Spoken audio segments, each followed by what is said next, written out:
And good afternoon, and welcome to another edition of the Sports Corner Show. Ladies and gentlemen, my name is Ralph Williams. I am the host of the Sports Corner Show, and we're here every Tuesday, usually 4 to 5 p.m., but we're here 4 to 6. We have 2-hour specials going all the way up to the draft. This afternoon at around 5:30, Jerry White will join us. And he's going to talk with us about the Buffalo Bills, what they're up to in the draft, free agency, and what's happening with the Bills for this year. We're also going to indulge into the linebackers available in the draft and also free agent linebackers as well. So we're going to indulge into that. Coming up, I have some audio from this afternoon's press conference with Mike McCarthy at the NFL meetings. We're going to indulge into that as well. I have that audio coming up later on. So we have a lot to talk about today. And the comment section's wide open, and we're live here on the Sports Nuts Network and KFC Radio 95.5 in Terrell, Texas. And also the UK. I want to shout out to Jill, who's listening, and Mark in Australia as well. So I just want to let everyone know that. And we're also on YouTube, Facebook, Twitch, Twitter. We're also on the Kick Network and on the Twitter X platforms as well. So just to let everyone know that. And don't forget, coming up tomorrow night, the Sports Nuts Show at 7:30 p.m. with Brandon Keeler as your host, Matt Thomas and Shane Owen and Ben Willis. All right, let's get into our rants today, and we'll start off with you, Smokin' Jim. Go ahead. I'll let you start first. Smokin' Jim's wisdom. Go ahead. Hey, thanks, Ralph, man. How are our lovable losers doing? The Pittsburgh Pirates. You know, the Pittsburgh Pirates, man, I'm 1-3. I must have missed that one. But same old Buccos. But, hey, over the weekend, I went to a banquet called the Willie Thrower Banquet. Willie Thrower, for people that don't know, was the first black quarterback in National Football League history. He won 2 state championships in high school and a national championship at Michigan State. And made his appearance, got drafted by the Chicago Bears. So it was a great banquet, the 7th annual Willie Thrower Banquet, headed up by B.B. Flannery, a great basketball player from Duquesne University, who was a cousin of Willie Thrower. And now Willie Thrower is getting really national recognition thanks to B.B. Flannery and the people that's on that committee. So congratulations again to Willie Thrower and the Willie Thrower Foundation. All right, very good. Thank you, Smokin' Jim. Very good as always, Smokin' Jim's wisdom. I can kind of add a little bit to what Smokin' Jim had to say. The Pirates started out 1-3. But here's the thing that really bothered me about last week. They had their home opener last Friday. And it turns out that Paul Skeens pitched, and he didn't pitch very well. 1 inning, it was embarrassing on national TV. O'Neal Cruz did a couple, bumbles in the center field. And, of course, the team kissed his butt, and they went ahead and, it's just blues. You had all of spring training, O'Neal. You had all spring training, Don Kelly. You had all spring training to do something about O'Neal Cruz and what he does wrong in center field. I can't figure out how in the world a man who's been playing that position now for 2 years, this will be a second year, cannot figure out how to catch a fly ball, cannot figure out how to field a ball in the center field, and can't figure out what to do. All right? Here's the problem with the Pirates. They pay these guys, the Brian Reynolds of the world, the O'Neal Cruz, the Key Brian Hayes, all these guys they pay all this big money to. And tell me something, Smokin' Jim, what do they do? What do they do, Smokin' Jim? Nothing. They do nothing. They do nothing. Brian Reynolds strikes out every time with men on base. O'Neal Cruz can't find his way out of a paper bag. Okay? They paid Key Brian Hayes. He had a bad back and could only play defense and couldn't hit worth a darn. Okay? You don't pay people like that don't perform. The Steelers are good for that, and now the Pirates are following in sequence, overpaying people that don't perform and can't perform. Pirates, you want to get your act together? How about getting your players together, especially the ones you're paying money to? And that's my rant for today about the Pittsburgh Pirates. Shameful, very shameful. All right. All right, let's get into this audio. I'm going to play a little bit today. Mike McCarthy was asked questions, of course, about Aaron Rodgers. And once again, my opinion is, Smokin' Jim, and I think you'll agree with me, this should have been done. This should have been done this month. They should have gave Aaron Rodgers an ultimatum. Tell us by March so we can go into the draft and figure out what we're going to do.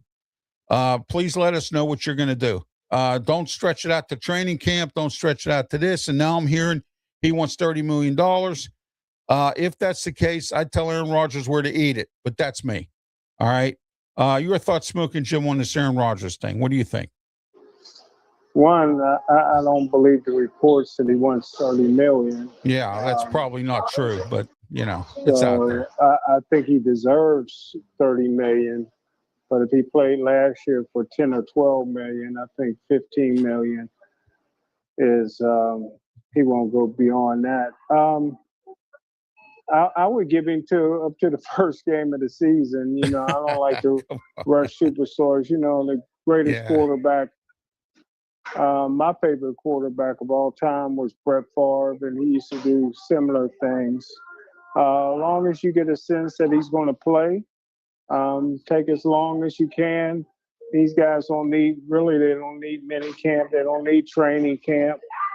You know what I mean? They just need. They don't need volunteer workouts. They don't need all that. All that, They don't need all that.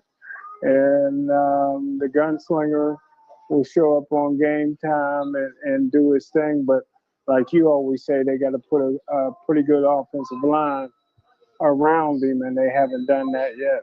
No, they have not at all. And they need to do something here. Now, I want to look at this before we go into Mike McCarthy's audio from today's press conference. Pittsburgh Steelers here in a mock draft from ESPN, and I believe it's Mel Kiper. I'm not sure. Don't quote me.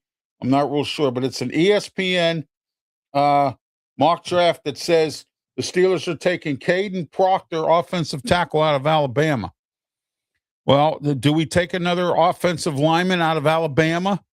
Like Broderick Jones hasn't worked out. Najee Harris hasn't worked out. Isaiah Buggs is in the UFL. So that's 3 players from Alabama that I just mentioned right now off the top of my head and haven't done anything with the Steelers. Go ahead, Smokin' Jim.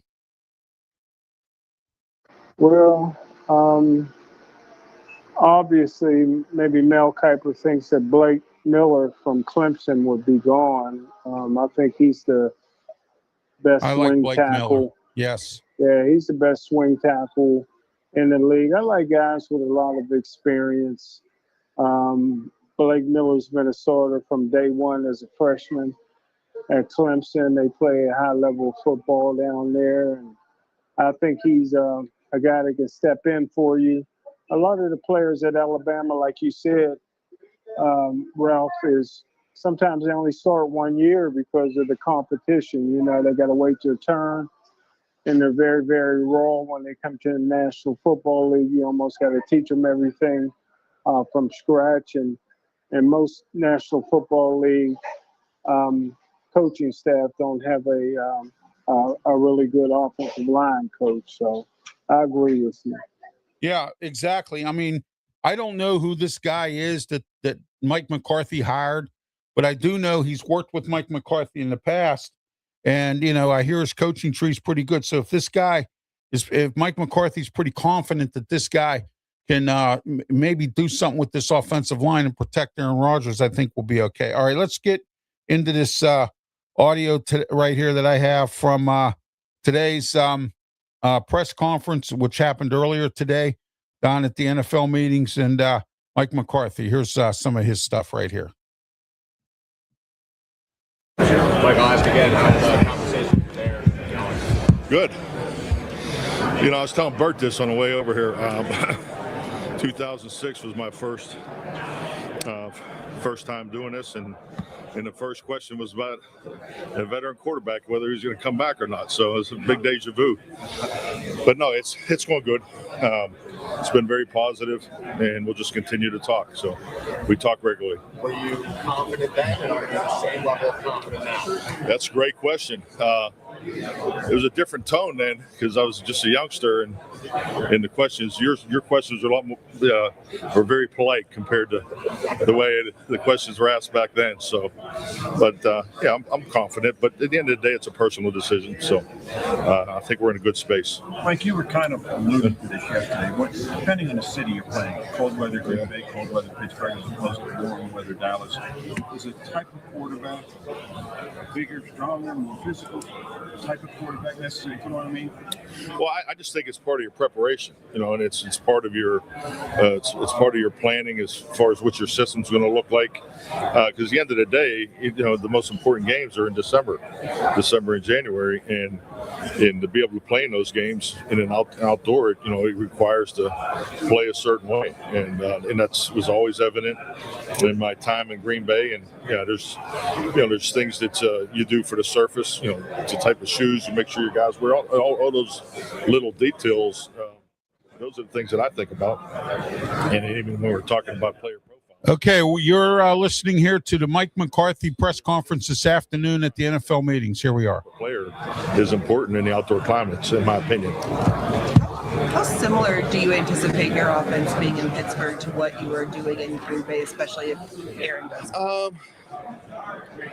Similar as in,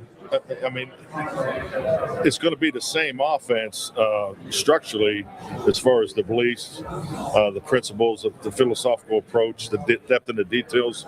But, it's very important, in my opinion, systematically, if you draft a player that has unique talents and you say he doesn't fit my system, I've always felt that you got to take a look at your system. So we got to be able to have room. We got to have a big enough arrow so when Omar and the personnel, we sit in there and we decide to draft these young men that we have a place for them. Okay, Smokin' Jim, what do you think of what he had to say so far here in this press conference? So far, so good. Yeah, I know he's saying everything everybody kind of wants to hear, more or less. He talked about December football, which of course is very, very important because you're getting close to where the playoffs are coming up, Super Bowl, that kind of thing. So, I played you a little portion of that. I'm not going to play you the rest. I might play some more later. But we got a lot of things to get into here today, including we're going to go to our NFL draft buzz. We already did our mock draft, the ESPN mock draft that says that the Steelers are taking Proctor from Alabama, the offensive tackle. So we're going to see what happens there today. But we're going to go into the NFL draft class of linebackers, and then we're going to dissect the free agents. So let's go into that right now. The top 12 by NFL draft buzz. We'll start at number 12, and we're going to go with, let's see here, Taron York, Texas A&M, 226, 5'11". What do you think, Smokin' Jim? Very good linebacker, man. A tweener. Doesn't fit the Steelers system, man. Too light in the butt. Oh, I know. I see that. Excuse me for a minute here. I had a frog in my throat. All right. Number 11. You're not going to believe this. You ready, Smokin' Jim? Yep. I'll give you a hint. He played for Pitt. Pitt, yeah. Yeah, Kyle Lewis is at number 11. Yeah. Well, you know what? They've got the Steelers taking him in the second round, maybe. And who knows? Maybe somebody will take him in the first round. Kyle Lewis is on here. Your thoughts on Kyle Lewis? He was an explosive player at Pitt. He did well. Had a lot of injuries, but he did well. You know what I mean? As much as he could. Well, another tweener player. I mean, he could be a strong safety for some teams. You know what I mean? They'll definitely start off on special teams. That's good that Pitt maybe had one player that made to the combine this year. Yeah. And that was him. Well, there were two of them. Desmond Reed made it too, I think. So. Did he do anything at the combine? I don't know what he did at the combine. I'm not sure. I would have to look it up. He had that injury. I thought he's always in the top. I thought he was saving himself for his pro day, but he might have. I don't know.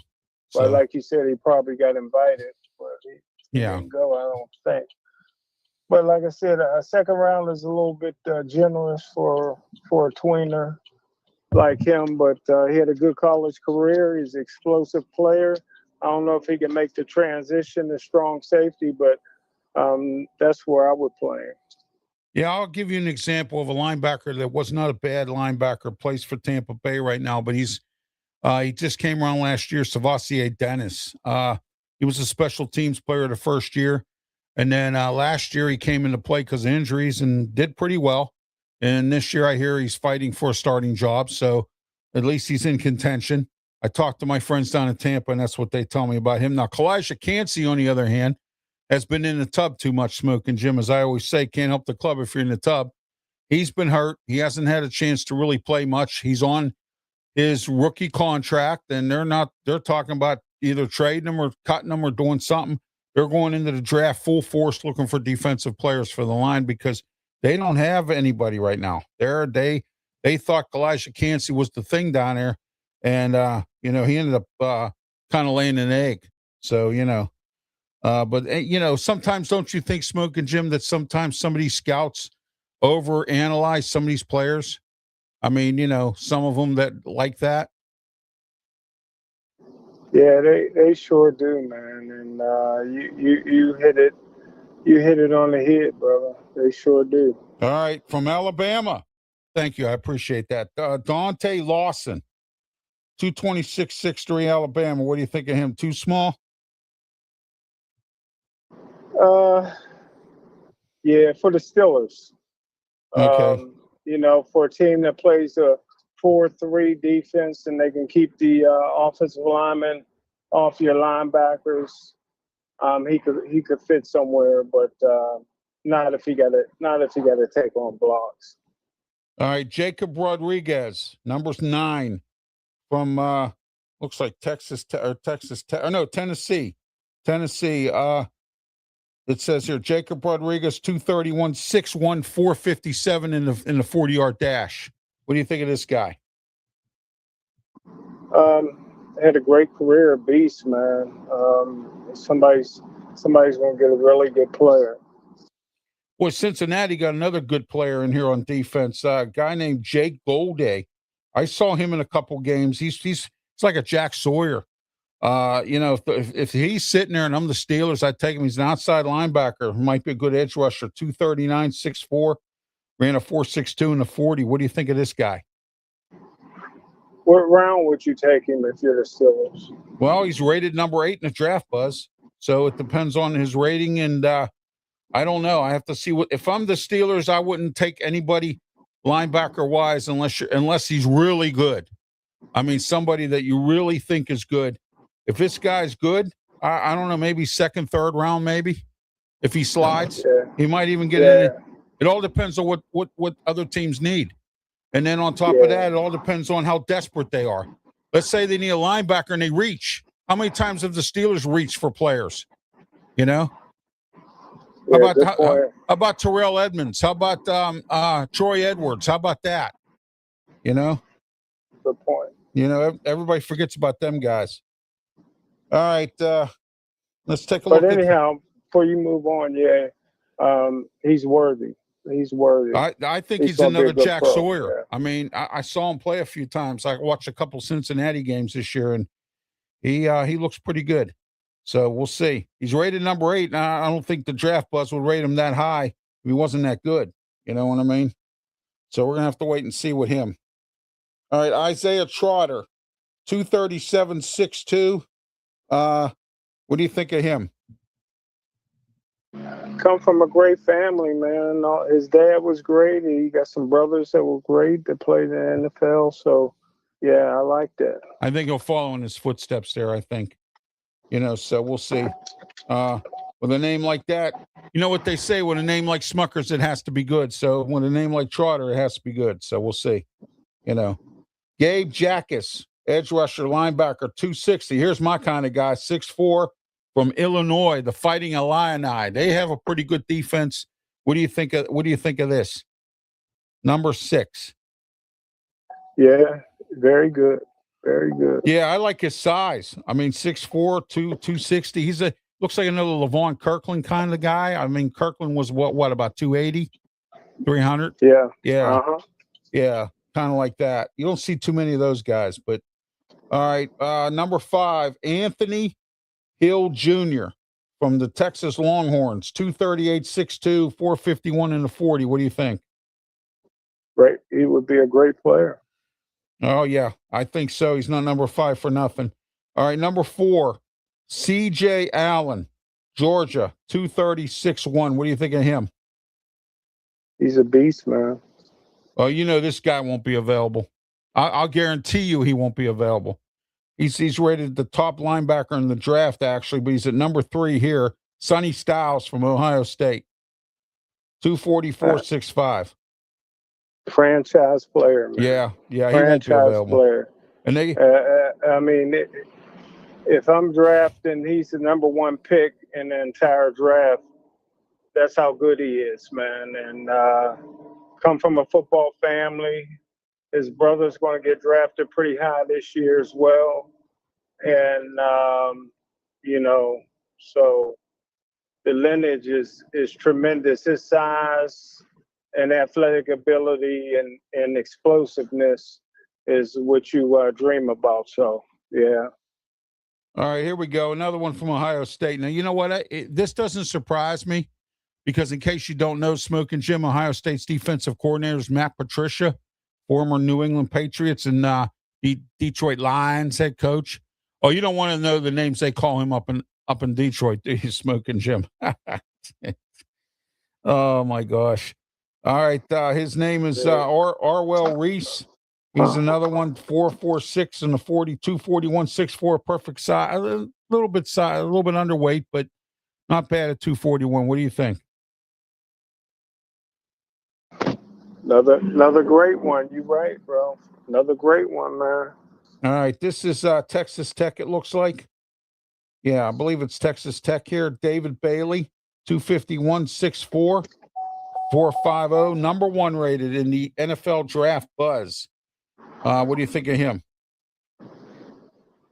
Man, I tell you what, man, the teams that need linebackers is going to get something at the top of this draft, man. No doubt about that.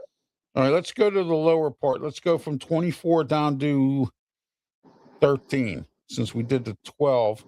There's some guys in here that might be some tweeners or whatever, like you say. How about Michigan here? Jimmy Rolder. He's rated number 22, a little undersized, 238 at 6'2". He ran a 4.68 from Michigan, rated 80.1. What do you think of this guy? Like him a lot, brother. Yeah, usually some good linebackers come out of Michigan. Whoa. Did I say good linebackers? How about Devin Bush? There you go. How about Devin Bush? There you go. Hey, we've had some good Michigan players. Jeremy Tubman. Remember him? Oh, my gosh. He was good. We had him out of Michigan. Of course, Michigan always has good tight ends, too, so. Yeah, but all right, here we go. This is from Indiana. This guy might get drafted because he played for Indiana. Aiden Fisher, and I watched him play in the national championship game. 6'1", 232, 4.70. What do you think of him? He's rated number 23. A little bit short, on the short side, but I tell you what, man, he could play. He made some plays in the big games. I saw that. Yes, absolutely. Absolutely. Let's see here. Justin Jefferson. I don't know if he's related to the one that plays for the Minnesota Vikings. 223, 6 feet. Ugh, I don't know. He played for Alabama. What do you think? I would try to move him to strong safety. That might not be a bad idea. If you get the right coach that can coach him there, that might not be a bad idea. Yes, sir. Yes, sir. So all right, here we go. Red Murdoch. What a name here, Red Murdoch. There we go. All right, I like somebody with a name like Red and the last name Murdoch. So there you go. 232, 6'2". What do you think of him? Wow. Not bad. I think he's with Connecticut. Connecticut, yeah, he come not out bad. of. Not bad. No. Jim Mora was his coach. So if Jim Mora was his coach, he's good from Connecticut. Yeah. So, All right, Texas Longhorns, Trey Moore, 243.62. This ain't a bad deal here. At least he's got a little bit of weight on him for the size. What do you think? Where they got him ranked right now? Number 18. This is Okay, from the wow, NFL that's low. or the NFL Buzz, I mean. That's a little low for him. Man. Yeah, I I know. thought he'd be higher than that. I would have to check the medicals to make sure there's something that didn't pop up because I thought he'd be higher than that. But yeah, he's worthy.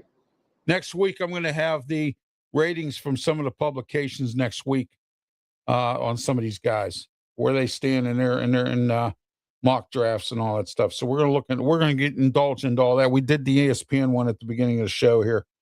Bryce Botcher from Oregon, 6'1", 233. What do you think of this guy? He's at number 16. He's ahead of Dre Moore.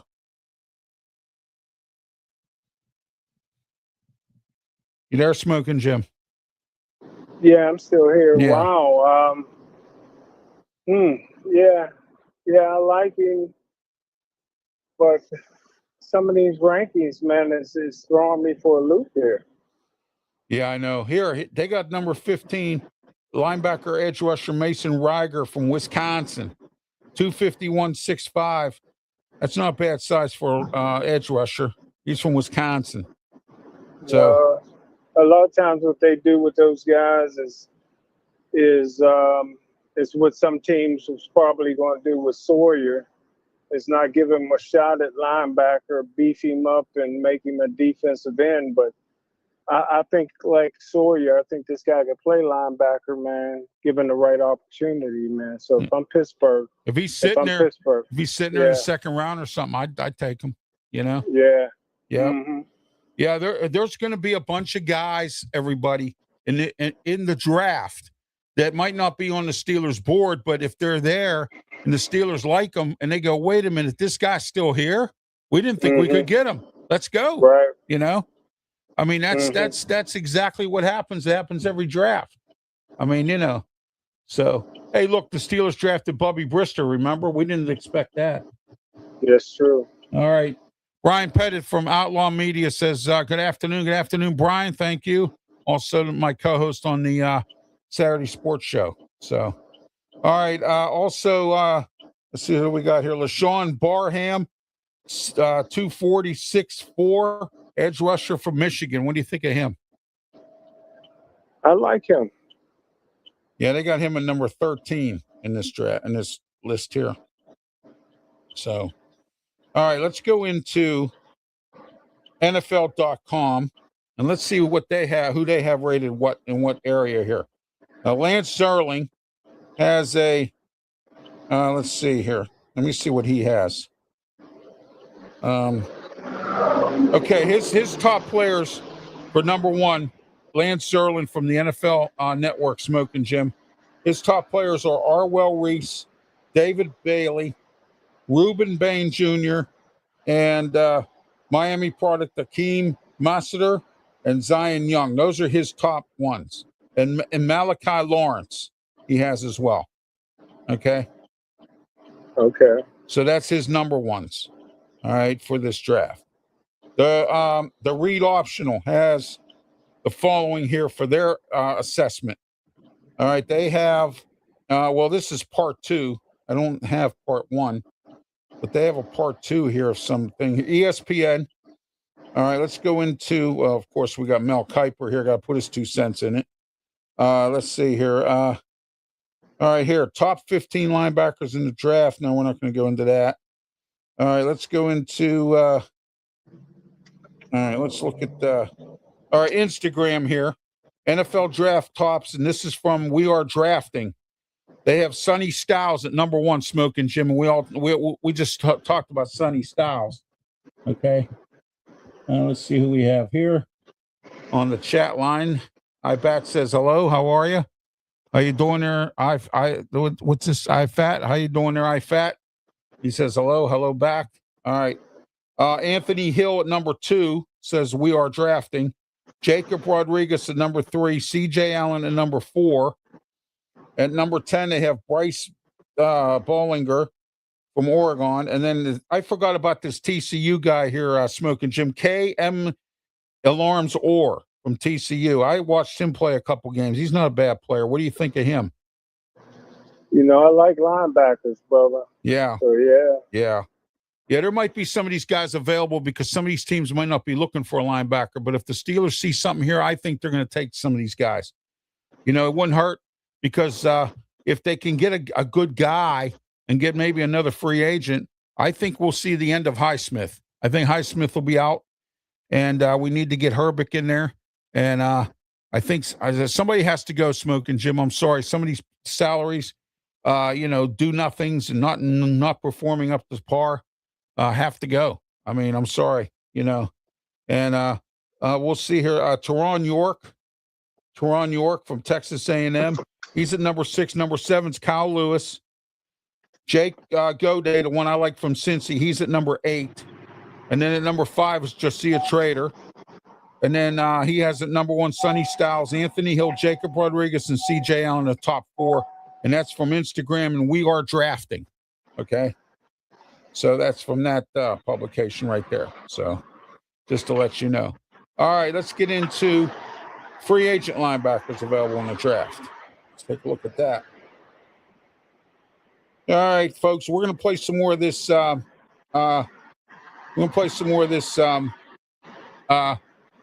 Mike McCarthy press conference today. I played the first little tidbit. We're going to play the rest later. We're going to play some tidbits all the way up. 5:30 this afternoon. Stay tuned here. Jerry White will join us. He's going to talk with us about the Buffalo Bills. We've already covered the Tampa Bay Buccaneers. We've already covered the a few other teams. We've covered all the AFC North except Cincinnati. We've covered Washington Commanders, the Ravens. We've covered the LA teams, the Chargers, and we've covered the Las Vegas Raiders. And we've also covered the the Rams. I got to get somebody on from the Rams. Arizona as well, Denver. And we've covered New Orleans Saints, Atlanta Falcons. We've covered quite a few teams here so far, and I'm working on getting the rest on here real soon. So next week, we're going to have Marcus McCullum on. He covers the Chicago Bears. He also has a podcast. He'll be on and joining us next week. He was going to try to be on this week, but he had a conflicted schedule. But he's going to try to come on next week with us, Marcus McCullum, and he'll join us, talk with us about what's going on with the Bears. And we're also going to talk a little bit about Chicago sports, the White Sox and the Cubs. What do they look like this year in baseball? We'll pick his brain on that, too. All right, Smoking Jim, let's get into the 2026 free agents that are possibly available. Bobby Wagner, what do you think of him? He's an old man, but he still got maybe a year left in him, but I would stay away from Wags. But he had a great career. He's a Hall of Famer, man, but he's an old man now. Yeah, I see that here. Demario Davis, 37 years old. I don't know about him. They said Pro Football Focus still gives him a high grade. What do you think of Demario Davis? I would stay away from anybody that's old, man. That old. Anybody that's old. I like anybody that's old. Yeah. All right. Stay away from anybody that's old. There you go. Yeah, man. All right. Alex Anazone, solid veteran starter with consistent production. Your thoughts on him?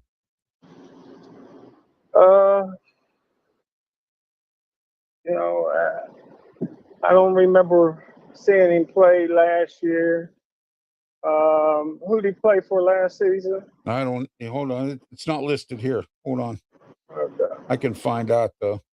I'll find out. I'll get back to you on that one. Jermaine Pratt, top tier available linebacker, recognized for solid play.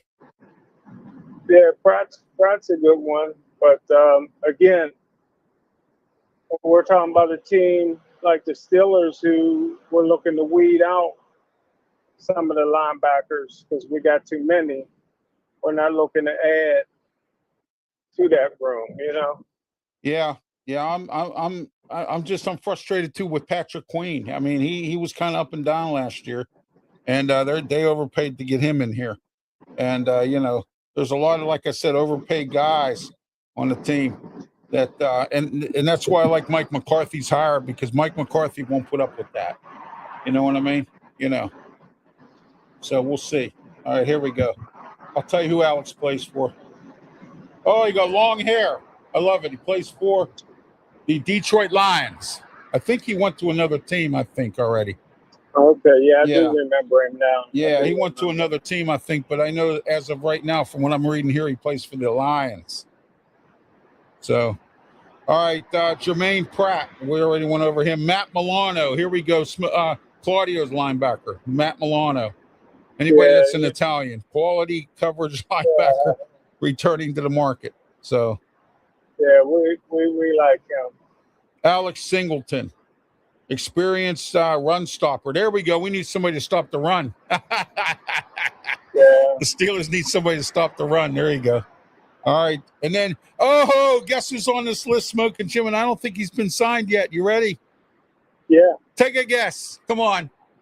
Devin Bush? No, Tremaine Edmunds. Whoa, get out. Yeah, he's Get on this out. list. Tremaine Edmunds. I wonder if he got signed. Hold on, let me. Yeah, Tremaine Edmunds. Oh my gosh. Oh. That's Terrell's brother. Terrell's right? brother, yeah. Yeah. Let me see. He went to he's with the Giants now. He was with the Bears. I think the Giants signed him. Yeah. Yeah, he's with the Giants. They signed him. So this is his third team. He went to Buffalo too. He was with Buffalo for a little bit too. You know, so wow. Isn't that something? Oh my. Well, he's not on the list now. He's off the list. So you know what they always say, don't you? You made the list. Remember that one? Yeah, you made the list. So at least he made the list. All right, let's look into some more guys here. Oh, wait a minute, that's the wrong one. I don't want that one. I got the wrong list here. Jeez, sometimes I push the wrong button. My fingers are so big, Smokin' Jim. I probably have to use one of those Titleist things to push the buttons. Okay. You know? Yeah, one of those things. You know, sometimes I have to use one of those. All right, let me see what we got here. All right, NFL. All right, there we go. All right, then we're going to get into, as soon as we're done looking over this list here of free agent linebackers, we are going to get into some more of this Mike McCarthy thing. And then at 5:30, don't forget we have Jerry White coming on today. Talk with us about the Buffalo Bills. So let's see what we got here. No, that ain't it. Oh, wait. There we go. All right. There we go. Nope. There we go. Finally made it. All right. The ones that are still available to Smokin' Jim, Caton Ellis. Yeah, but he's been still signed. He has a 3-year contract available. Also, Leo Chenell, he signed for a 3-year contract as well. I'm looking to see who else is available here for the free agent linebackers. Okay, here we go. Devin Lloyd signed a 3-year contract. He was available. Alex Singleton signed a 2-year deal, Smokin' Jim. He's with Denver. So he's not available. So I want to let you know that. Alex Azzoni, he signed a 2-year deal with Tampa Bay, Smokin' Jim. So he's no longer with the Lions. So there you are there. Demario Davis signed a 2-year deal, $22,000 with the Jets.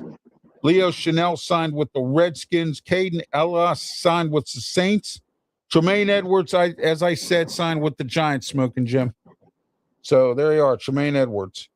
So N'Kobe Dean, 3-year deal with the Raiders. The Raiders are really loading up here, the Raiders. Quay Walker, too, the Raiders. So Devin Lloyd, Quincy Williams went to Cleveland. Jake Martin went to Tennessee.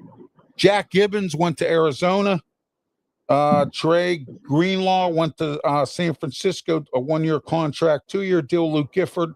Jake Hummel, 2 years with the Texans. Grant Stewart with the Rams, it looks like. Yeah, the Rams. Micah McFadden, New York. Some of these teams are loading up on these linebackers, Smokin' Jim. I guess they must need help. Here, Malcolm Rodriguez went to Detroit. Christian Harris is with Atlanta. Denzel Perryman, 1 year. Jack Coltrane went to Kansas City. KJ Britt went to New England. Willie Gay Jr. He's with Miami. I'm interested to see what Jeff Hafley does down there. We already heard from somebody from Miami about that, Smokin' Jim. Isaiah Simmons, Carolina re-signed. These are all re-signed players. Mohamed Dabedi, almost looks like diabetes there. Trevor Newsack, Christian Welsh, 1 year with the Packers. The Panthers, Carolina, stacking up on linebackers here. They got another one, Kalern Charis, Garrett Wallow from San Francisco, Jack Sanborn. Remember him, Smokin' Jim? Came from Wyoming. I wanted the Steelers to take him. What do you think of Jack Sanborn? He's with Chicago now. 1 year deal. Channing Tinball, 1 year deal. Segan Alubi, Christian Rosenblum with the Buccaneers. Chase Surratt, still out there. He's signed with no one. Chase Surratt. Or Chaz Surratt. So what do you think, Smokin' Jim, of that list of signed linebackers? What's your thoughts on that? Go ahead. Well, I'm not surprised they got signed because teams are always in the need of a good linebacker. Oh yeah, absolutely. All right, let's get into some more of this Mike McCarthy interview today, or press conference at the NFL meetings. We're going to get into that here coming up, and let me see if I can locate it here. There we go. All right. And here it is, the Mike McCarthy press conference from today. Oh, wait, here's another one. It was a one-on-one. All right, hold on. Let me see. Oh, here's the one. Okay. Here we are from the NFL meetings, Mike McCarthy. Everything all right? You good? Okay. All right. That was funny. Is that hey, priorities? I get it. Yeah, I get it. Okay, where oh god. Yeah, fitness system. So be systematic with your players. So we all run similar plays. Concept teach. It's just how you coach them. The details. Certain receivers have different skill set to how they run an option route. So you got to tie that option route to the quarterback's feet. So all those things. We'll be probably closer to the offense in Dallas than probably what we did in Green Bay. So for comparable. There's everybody's answer on defense. That kind of continuity at all help maybe give you a little bit more flexibility with Aaron's decision-making timeline, that he has some familiarity with those concepts in Green Bay. Well, if he was sitting here, I think he would echo the same thing. The quarterback room's going to be coached the same way, whether he's in there or he's not. It's you coach to the lead player, because if you're going to build if you take the passing game, if you're truly going to be tied to the discipline and the footwork and the teachings of how that position plays and it's coordinated with the perimeter, you have to they all have to be synchronized. So that part won't change, and so that's why. I mean, we're always looking to. I'd have 5 quarterbacks if you could, and I think it's something the league should consider. But I don't think you're going to have enough quarterbacks in your building to train. So it's the starting point of the offense, and that's the way it's always been, and that's the way it will be in Pittsburgh.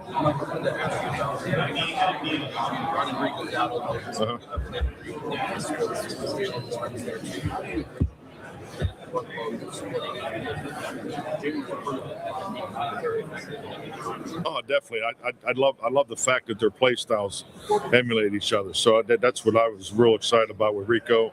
Having to work with Rico. A big thing that I think is very important for a running back. The first question I always ask in the evaluation process: can he play all three downs? Because we all want 4-down players. You're listening to the Mike McCarthy press conference from today at the NFL meetings. Positions, for value, but these guys both can play all 3 downs, and that's important. It's real important for a play caller, because you want to push the envelope, get in and out of personnel groups. You also want to be able to stay on the field, right? Go right from second down to third down, go right from third down to fourth down, and no huddle type things, and so having backs that don't have to come out of the game on third down, that's something that I put a lot of value. Okay, Smokin' Jim, what do you think of what Mike McCarthy said about the running backs? You know how in the past the Steelers have alternated running backs on third down. He wants running backs that can stay in the game. Do you think what we have right now can stay in the game? Yeah, well, I know Warren is definitely a 3-down back. Okay. And Dowdy, we just got Dowdy, so I'm not sure exactly if we can, you know what I mean? You know. Well, Warren is definitely a 3-down back because his first couple years in the league, he was the 3rd down back, and they would take Najee out. Right. Last year, he was a 1st and 2nd down back primarily, but I'm not sure about the new guy. Right. The new guy is a first and 2nd down back. I don't know how well he catches the football, but he definitely runs hard. Oh yeah, absolutely. And don't forget tonight at 7:30 tonight or 7 o'clock tonight, Bethel Park TV, the Pittsburgh Sports Line show with Al Levine, the Talking Machine, Smokin' Jim Frazier, Chip Hayner, and whoever else Al can find around the area there to come on the show. So just to let you know that. And also they have a YouTube channel, which you can watch them on YouTube if it's available, and also on their Facebook page as well. Last week they had some technical issues, so you couldn't watch it on there as well. We're here at Studio 10 in Berlin, Maryland. My name is Ralph Williams. I am the host of the show. If you just tuned in, this is the Sports Corner Show. We're here on the Sports Nuts Network, and we're also on YouTube, Facebook, Twitch, Twitter, X, and the Kick Network. And we're also on and speaking of Sports Nuts, don't forget tomorrow night at 7:30 to tune into the Sports Nuts Show with Brandon Keeler, Matt Thomas, and Shane Owen and Ben Willis. So just to let everyone know about that tomorrow and Friday as well. They also do a show on Friday at 7:30. Don't forget to tune into that also. And you might see me on there as well, because every once in a while I do come on the show to talk some stuff with a sub-host or whatever. So sometimes you'll see me on as well. And all my sports programming, at least this show, is on here on the Sports Network or Sports Nuts Network. And check out the ticker tape below. Also, don't forget to like and subscribe to my YouTube channel, and also to all my social media platforms. Don't forget to enjoy all that stuff as well. And the Sports Corner radio show, which I put up earlier, and I'll put it up again every Saturday, 2 to 3 p.m. with me, Ralph Williams, Smokin', Jim Frazier, Claudia Rossano, Luther Dupree. We got a lot to talk about this week, believe it or not. We're not just going to talk about draft. We got boxing fight coming up next week, Smokin', Jim. Tyson Fury on Netflix. Oh, my. 17th. What do you think of that fight? Man, it's good to see that Tyson is still active. He's up there in age now. It should be a really, really good fight, but I favor Tyson Fury.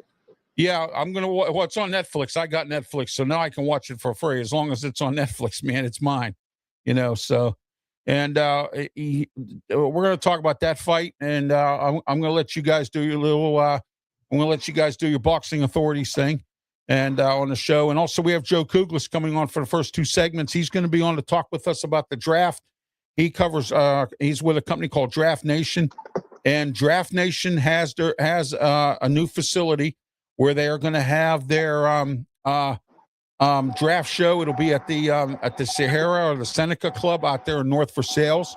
So go on Draft Nation's website and check it out. They originally were supposed to be over at Station Square, but the venue somehow or another got lost in the shuffle or something, so they moved it out to North Versailles. I'm actually kind of glad they did, because if it's me, I don't want to be nowhere near the draft downtown. I don't want to be anywhere near downtown Pittsburgh, but that's fine. You know what I mean? So. But anyway, all right, let's get into Smokin' Jim. Some more of this. Here, I got another mock draft from CBS Sports in combination with FanDuel. They have the Steelers taking the Tyson kid from Arizona, the wide receiver. What do you think of this kid? He's a game Jordan changer. Tyson. He's good. He's had some injuries over the years. You got to watch out for that, but he's worthy of a first-round pick, no doubt. Yeah, Luther and I have him. I like him too. I've seen him in a couple games this year. I watched Arizona State. He looked pretty good. So he might not be a bad deal for him. to go with the Steelers. But that's FanDuel in combination with CBS Sports. They say the Steelers are going to take. Oh, by the way, I want to let everyone know this past week I spoke to some grocery store employees, or that I talked to up in Pittsburgh that I know of, and they said the Steelers are going to take a punter in the first round and cut Cameron Johnston. So, all right, Smokin' Jim. So he's going to be the competition. I'm hearing stories now. Corliss Waitman might be back for training camp. They're going to sign him to a minimal deal, and they're going to have another punting competition, I think. But we'll find out if they bring Waitman back for that with Cameron Johnston. I think Mike McCarthy likes Cameron Johnston. I think he'll be the punter. So that's just my opinion. Waitman was okay last year, but then at the end of the season, which I don't blame him, he probably got tired out from punting too many times, because the Steelers kind of didn't move the football sometimes. He had to punt a lot. So I guess his foot or his toe or whatever gave out, and his velocity wasn't all that great toward the end of the year, and he was shanking punts, and so we'll see what happens this year. So I hope the Steelers go into they got this Homer kid, Smokin' Jim. What do you think the Steelers are going to do with this Homer kid? Do you think he'll be a good kick returner, punt returner kind of thing? They say he can be. The Steelers needed that. I've been talking about that for years, about how they need to get a quality return guy. What do you think about this guy? I wouldn't put all my eggs in one player's basket. You can get return people on the cheap, man. I keep bringing them in till I find one now. Oh yeah, absolutely. I agree with you. They shouldn't put all their chips in one basket. Should have a plan B on this. I'm not sure what this special teams coach is like, the one that was brought in here with Mike McCarthy. I don't know if we're going to miss Danny Smith or not, but he's going to be down there in Tampa Bay chewing his gum, along with Todd Bowles down there, who I believe should be on the hot seat real soon. His teams haven't done that well. They didn't even make it to the playoffs last year. So, we're going to find out what they do this year, Tampa Bay. And that's where Danny Smith went. And Arthur Smith went to Ohio State. Now, let me ask you this, Smokin' Jim. Do you think if Arthur Smith has a bad year and Ohio State doesn't make it, comes up short, you think Ryan Day gets fired? Go. Well, he won't have a bad year because he won't be calling the plays. Ryan Day's calling the plays. Arthur Smith is just there for his billions. He's just good friend to have. Good friend to have, bro. Yeah, I got you. So, but that's fine. All right, we're going to open it up here a little bit, Smokin' Jim, you and I. Anything you want to talk about here right now? Go ahead. Well, I think you hit it on it. Tyson Fury, one of the greatest heavyweights to ever live. I think he's going to go out like most heavyweights. And, when it's by getting knocked out several times, I think he's still a good fighter. I think he'll win this fight. But it's in his blood, man. He made enough money to retire. He made enough money to walk away. But it's in his blood, man, to keep on fighting. So he may fight till he's 50 years old. And that's his whole life. So I'm looking forward to watching him fight again here next week. Yeah, I want to see what he does next week. And like you said, he has enough money to retire. What do you think of Floyd Mayweather coming back and fighting Mike Tyson? Yeah, I don't know what Floyd is going to do, man. But they say he's out of money. He made like $1 billion. He made $1 billion, man. And blew his money. I guess you can spend it as fast as you can make it. In Vegas, he's from Vegas or something. Don't he live in Vegas? Yeah, that's probably why he lost all of his money. I mean, Yeah, he's in Vegas. You know what they say: you lose your shirt. So. All right, the Steelers here, Yahoo Sports. Guess who they have the Steelers taking, Smokin' Jim? Jordan Tyson. The second one I've seen so far today. Jordan Tyson is who they have taken Yahoo Sports has the Steelers take. We're going to be reviewing some of these mock drafts, going over some of these things with you to tell you what's going on today. I worked on getting a bunch of guests on today, but it didn't happen that way. A lot of schedule conflicts, but we'll get the guests we need on here to get these teams covered for you this year. Last year, I didn't do too much of it because I was in the process of moving. But now that I got my move and my stuff established, we can have a better year with the NFL draft. And don't forget, RW Media Productions is going to be live streaming the draft this year. Myself, Pensman Sports, and Brian Pettit, we're going to be live streaming the draft this year. All rounds we're going to be doing. So it's going to be very interesting to see, that as well. So that's coming up for the draft. Round 1 is on Thursday. Rounds 2, 3, and 4 on Friday. And then on Saturday, 5, 6, and 7. So it's going to be very interesting to see. The Steelers have 12 picks this year. Do they use all 12 picks? Do they trade some of them? Do they move up and down? I think they have like 3 or 4 third-round picks. I'd like to see them do what the Ravens did the year of the Pickett draft, Smokin' Jim, and went out and got some guys. The Ravens went out and got Travis Jones, Mike Falala, and a few other guys in that third round. What do you think? Yeah, the Ravens didn't sit pat, man. They was active. I didn't like how they handled the Crosby situation. Yeah, that I think they should have been. I think they should have been penalized there. But they got Hendrickson though. Yeah, so that was good. That was a great move. And so I don't know why the Cincinnati didn't re-sign that guy. He's a beast. Yeah, they spent a lot of money on offense. T. Higgins is a big payoff. Chase, they gave them a bunch of money. And, of course, Joe Burrows, who's been in the tub last couple of years or whatever, so he hasn't really performed well. Zach Taylor's on the hot seat. I think they were going to fire him at the end of this year. They ended up telling him to get rid of his assistants. He did that, got rid of his coordinators and hired new people. We'll see how that works. And I think this year's the year he's on eggshells, I think. Let's talk a little bit about the AFC North, Smokin' Jim. I know we've gone over some of this stuff, but I think we can talk some more about it right now. Like I said, the Bengals with Zach Taylor. I think this is it. What do you think about Zach Taylor here? Offensive-minded coach, man. Yeah. So that's what teams want, and he got the offensive weapons. He just got to get an offensive line, Smokin' Jim. Since he's been here with the Bengals, their line stinks. Yeah, that would help. Bums like Ladarius Mims. Help. You know what I mean? Another first rounder went the same year as Broderick Jones.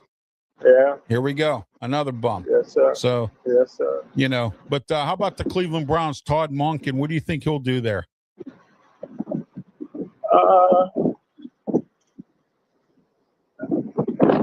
I don't know. He's in a tough situation until you hang your hat on the quarterback. Is it going to be Shedeur Sanders? Is it going to be somebody else? It's going to be tough. It's going to be tough. Yeah, you know what? I just got a word of ridiculous rumor here that the Cleveland Browns are bringing back Joe Flacco. Are they? No, I have a new segment I'm doing called Ralph's Ridiculous Rumors. So that one is a ridiculous rumor. So there you go. All right, let's get into Jesse Minter, Baltimore. What do you think? Well, I think he'll do okay. I don't think that he's going to make them back into a Super Bowl team, but I think he'll do okay. Oh yeah, absolutely. Well, I got to look at here because I got to see who his offensive coordinator is. DeClain Doyle. He's been in the league 8 years. How's DeClain Doyle going to help Lamar Jackson? That's my question. You know what I mean? Yeah. and he's got Anthony Weaver as his defensive coordinator. Minter's a defensive guy, right? Yes. Yeah, so that should work out for him. Let me see who else they got here of notable names on their coaching staff. Lou Esposito's on their staff. He's a defensive line coach, Lou Esposito. Let me see here. Eddie Faulkner, the former running backs coach of the Steelers, are Smokin' Jim. He's on their staff. Sean Flaherty, I've seen him around in circles all around the league. Let me see here. Who else they have on here? Kevin Hartman. They have him on there as well. Let me see who else they have. That's a notable name. I don't see anybody else really. So, but I'd like to know how DeClane Devlin or whatever is gonna motivate Lamar Jackson. I mean, so is Lamar Jackson just a choke player, or is he somebody who can't be coached, or what do you think? Well, again, I think my feelings of Lamar Jackson. Yeah. All the talent in the world in regular season games doesn't pass well enough, in my opinion, and never worked on his passing to develop for, in the playoffs. And, again. Oh, yeah, he chokes in the playoffs every year, just about. I mean, Yeah, he doesn't really, so. But anyway, don't forget, coming up at 5:30, Jerry White, who covers the Buffalo Bills and also has some stuff going on. He's going to tell us what's happening with him. And we have what's happening with the Buffalo Bills coming up at 5:30. Jerry White joins us. It's a friend of Brandon Keeler's.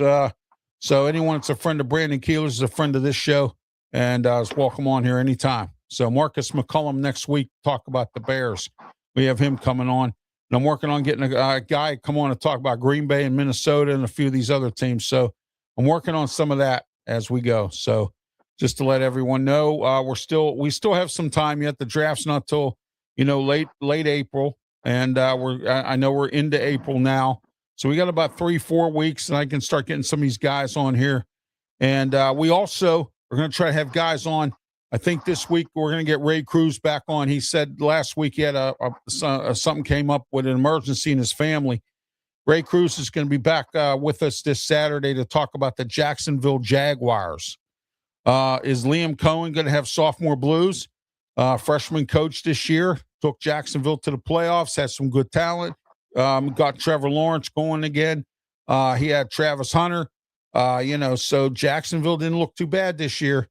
And for the first year of Liam Cohen, Ben Johnson with the Bears, Smokin' Jim. Let's talk about some of these rookie coaches who actually did quite well this year. You think they're going to have sophomore slumps, or what do you think? Well, I thought that many of them showed that they were worthy coaches, but in the second year is really when you show your leadership.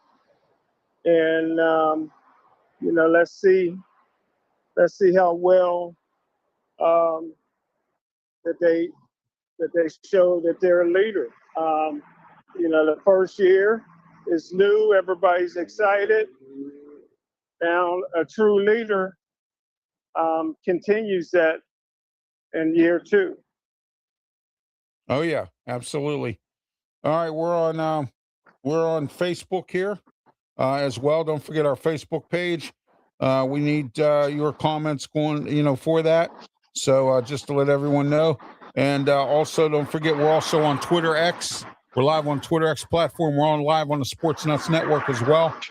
And also don't forget about the Kick Network. And we're live on YouTube as well. So don't forget about all those networks that we're on here as well in KFC Radio in Terrell, Texas also. So just to let everyone know about that. And don't forget, tomorrow night, 7:30, the Sports Nuts Show with Brandon Keeler, Matt Thomas, and Shane Owen every single Wednesday and Friday. Don't forget to tune into that as well. Great guests, great shows. Don't forget to tune into their shows as well. So just to let you know. Don't forget this Saturday. Here we are this Saturday, the debut of the Ralph Williams Show on 93.5 The Beach. So call your friend, call your cousin, call somebody, get them here in regards to this show. And please make sure that you tell everybody about the show. It's my debut in the Delmarva area on 93.5 The Beach. So I look forward to you listening, tuning in, and also don't forget about our mailbag, Ralph Williams 737 at gmail.com. Smokin' Jim. We have some emails here. It says, Ralph, Smokin' Jim, great show as always, great knowledge of what you're doing, and really enjoy this. And this is from Philip, and Philip is in Garfield section of Pittsburgh. So just to let you know, Philip says that we do a good job on the show here, and he tunes in. So that's great for that, Philip. So let's go into some more emails here. Let me see here. Leslie from Lawrenceville. She says, Ralph, Lawrenceville section of Pittsburgh. She says, Ralph, you and Smokin' Jim I'm a great sports fan. I enjoy every minute of it. And so we're having a great time enjoying this and enjoying your show. Thank you. Appreciate it. That's Leslie from Lawrenceville section of Pittsburgh, Smokin' Jim. So there's a couple emails coming from Ralph Williams 737 at gmail.com. Anything you want to chime in on with sports related, Pirates, Penguins, Steelers, Riverhounds, therefore, and also draft questions if you have any for us. If we can answer them, we will. And don't forget about that as well. So, and we're still at 5:30 having Jerry White come on, talk with us about the Buffalo Bills also as well. All right, Smokin' Jim, Steelers now. I'm going to play some more of this Mike McCarthy audio. And it seems like everybody seems to go off the air whenever I play it, but that's fine. All right, here we go. We're going to play some more of this Mike McCarthy audio. Here it is from today's press conference at the NFL meetings.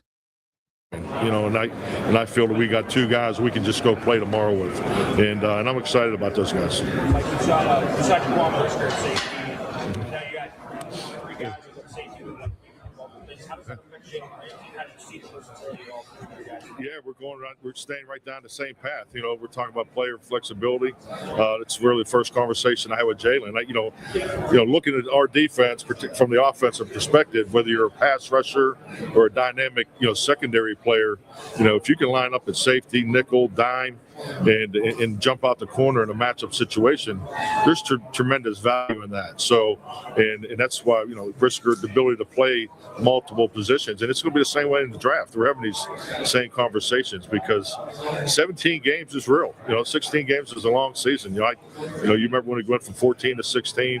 So position flex is critical, probably in the offensive line more than any position in football. I mean, I haven't had an offensive line. If you look at the statistic of the starts of the five same offensive linemen, the number of games they start and how it equates to winning, it's been going on in our league for decades. So, player position flexibility is something that I put a lot of value in. Like, what is the whole Brian Angelico? Did you call him plays? How do you guys handle it? I mean, Angelico, Brian is an outstanding football coach.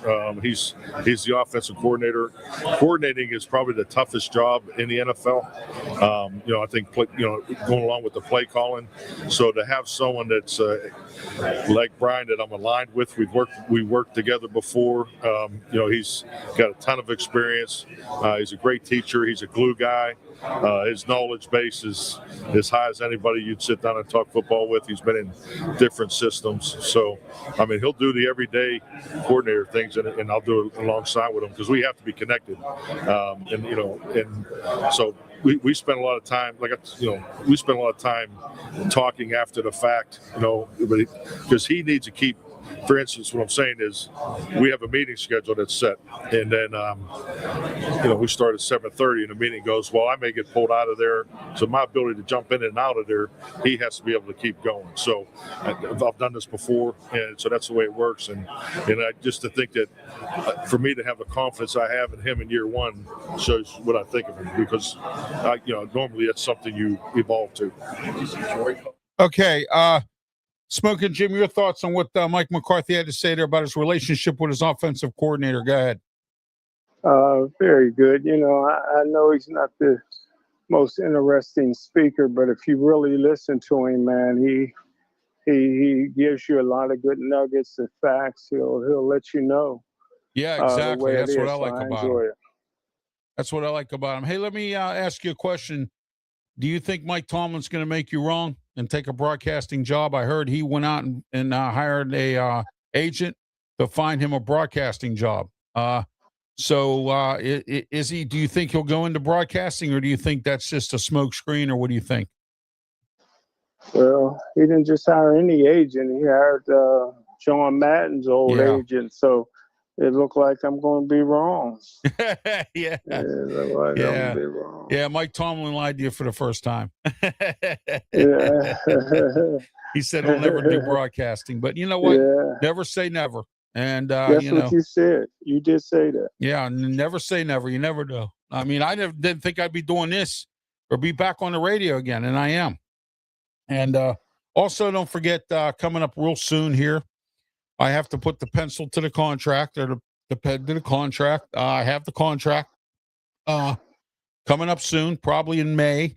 We're looking at the Sports Corner Radio Show. We'll be going weekdays. We'll be on from on Fridays, 3:00 p.m. on 6:20 a.m. WKHB in Pittsburgh. We are finally going drive time, Smokin' Jim. Drive time with the Sports Corner Radio Show. And also, we're still going to be on weekends on 1250, so please don't think we're just going one way. No, we're still be on 1250 on weekends. You'll get us back-to-back, Friday and Saturday, back-to-back. You can't beat that. 2 days in a row of Sports Corner Radio Show. That means more information, more sports talk, more of our voices and less of them. Okay, so that's exactly it there. And don't forget, Monday at 2 o'clock, coming soon, 6:20 a.m. WKHB, the Ralph Williams Show, prime time in Pittsburgh on the prime drive time. I love every minute of it, Smokin' Jim. It's going to be a great thing to have us on Fridays on for everyone's drive time home on 6:20 a.m. WKHB. What your thoughts on that? Man, I'm excited, Ralph. Man, this is I said before the year started that this was your year, man, and it looks like it's proving me right. Yeah, it's looking that way, and it looks like this year's going to be my year. You're going to hear more of my voice in different outlets. I'm also in Philadelphia Wednesdays, also in Philly. Here, I'll put that up for you. 3 to 4 p.m. this week. This Wednesday, I have. Well, in fact, I'll tell you what. Why don't you check it out to see what guests we have coming on? I have a real good guest on Wednesday, 3 to 4.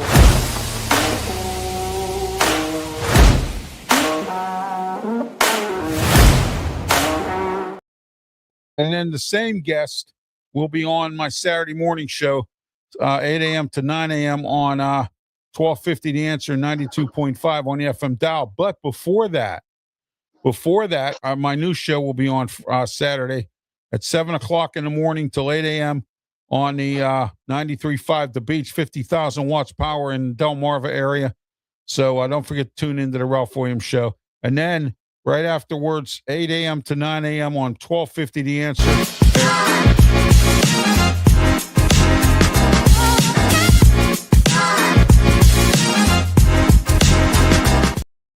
And also Sunday morning, 10 a.m. to 11 a.m., the Ralph Williams Show, along with my co-host, Tony Moreno.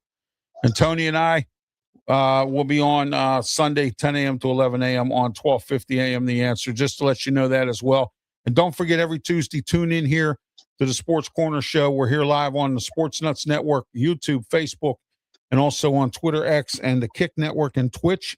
And so I just want to let everyone know we're doing 2-hour specials, no wrestle talk but Monday, April 20th, 7 o'clock p.m., Smokin' Jim and I will do a very special post-WrestleMania Wrestle Talk. How do you like that one, everybody? Smokin' Jim, your thoughts on that show coming up Monday, April 20th. Go ahead. I can't wait, bro. Yeah, we're going to do a special show that day because it's the end of WrestleMania, the weekend of April 17th and 18th.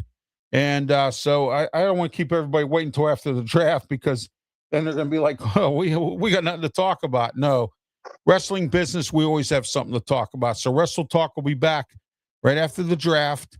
is over. We'll be back to start the month of May with that too as well. And don't forget on Wednesday, this Wednesday, the re-debut of the Ralph's Opinion Show, 7:30 p.m. and also the Way I See It show also at 8 o'clock on Wednesday. So I just want to let everyone know that as well. If you're not into sports and you want to listen to some national and general talk, I'll be on as well. So just to let you know about that. All right. I know some people like sports and others don't, but that's fine. If you like sports, you'll be on watching the Sports Nuts Network here on Wednesdays at 7:30 p.m. Talking sports with Brandon Keeler, Shane Owen, and Matt Thomas every single Monday, Wednesday, and Friday as well. All right, Smokin' Jim, what are your thoughts on some teams this year?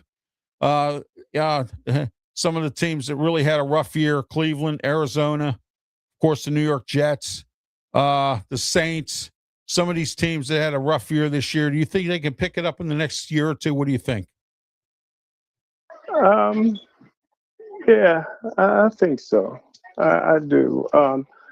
The Saints have a great opportunity because they're in the Saints are in a pretty weak division, 7-9, I believe, or 8-9, won it last year. Yeah, that's what Carolina won it last year. Yeah, I'm working on getting somebody on to talk about Carolina too. So I'm working on that. So the Saints think they may have their quarterback of the future. He's going into his second year, so let's see what happens. So yeah, there has to be optimism, I think, in that whole division from Tampa Bay to New Orleans to Carolina to, all those guys have to think they have a shot because they're all about even in terms of, what stage they are potentially. So making the playoffs. Yeah, absolutely. All right. Guess who we have on early, Smokin' Jim, and maybe we might be able to, we're going to have him on for a little bit here, but, if not, we'll just end it early and do some things later also. So we have Jerry White coming up here, and I want to welcome Jerry to the program. Jerry, welcome. Hey, what an honor. When Brandon said, I would not officially made it in this world till I've been on with Ralph, I said, make it happen. Yeah, Brandon was, instrumental in doing that. Thanks for coming on today, Jerry. I hear you cover the Buffalo Bills. You have your own show that covers the Buffalo Bills, and that's why I wanted you to come on today to tell us. And I'm working on getting some other guys that cover teams. I'm trying to do all 32 teams. Talk about the draft and free agency. What's up with the teams as we go pretty much through. We're halfway there, I believe. So, we'll see if we can get the other half too as well. So, sure.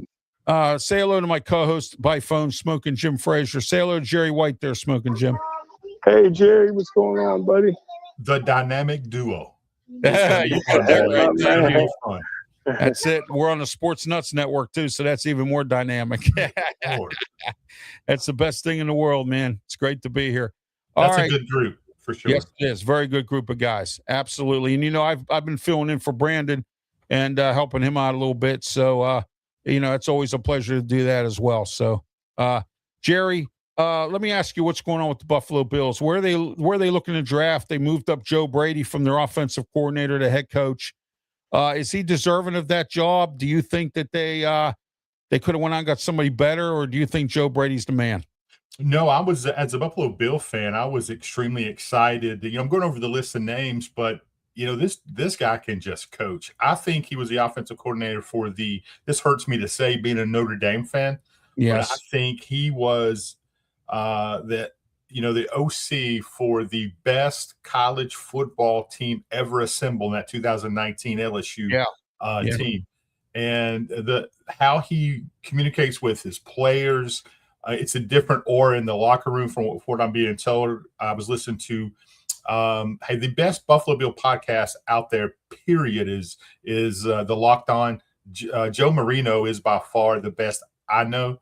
Right. And he's got some inside information as far as people in the locker room. And he said it's a night and day locker room. That's no disrespect to McDermott. It's just different, right? You can be better or worse, but you can just be different and be okay. and this is less regimental, less military like, more fun, more family type. Hey, we do it for each other. Right. So I was over the moon when he got the nod to lead the Buffalo Bills. Do you think that real quick here, and then we'll get to Smokin' Jim's questions? Do you think that they did the same thing in Buffalo that they did in Pittsburgh with Mike Tomlin?